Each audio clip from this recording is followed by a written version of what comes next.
And with me, someone who had also an Nintendo like that is correspondent Shachar Peled. Absolutely, I did, I confess. You remember? I do, game over. Yes.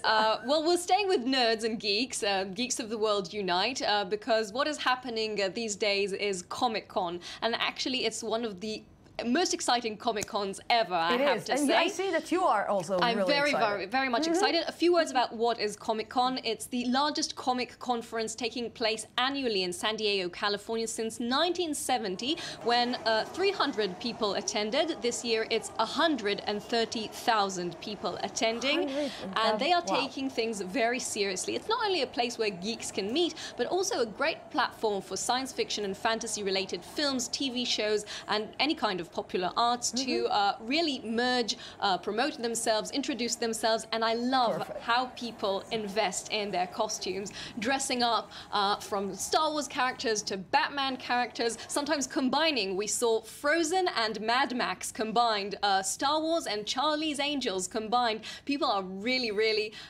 living up to expectations, spending all year long preparing on their costumes, and there were also 750 hours worth of panels, the most than any other year, and the most exciting panel of all was, of course, the Star Wars panel. Really? It wasn't the Game of Thrones? Well, the Game of Thrones was in the TV section. It was very, very exciting as well, but I think because it's ended, the series has just ended, so there was much excitement, but it was sort of summing things up.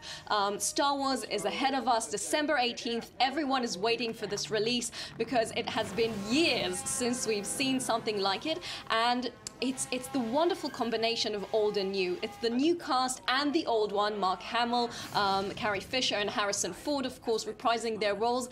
And we actually had this glimpse of what we're seeing now, of a behind-the-scenes clip where Mark Hamill is saying, everything's changed, but nothing's changed. And it's so true. They actually used not less CGI this time, more puppets and robotic technology for the characters, but also, of course, for the effects. They did use CGI, but it's the wonderful combination, and it's just like they did in the first film.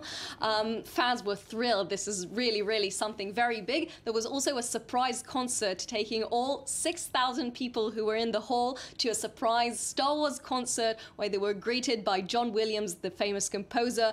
They all held lightsabers. It was really an emotional event for everyone who was there. You know, it's just amazing. I'm going to say something that I think that people will kill me for it, but I never saw Star Wars. You must.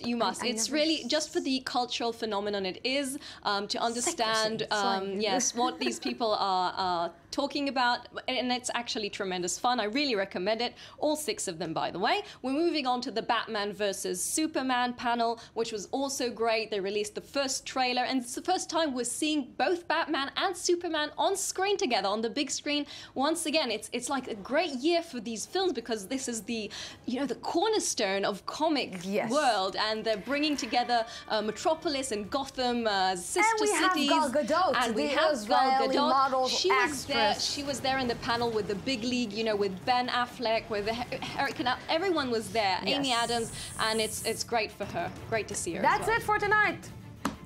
Good night. You just.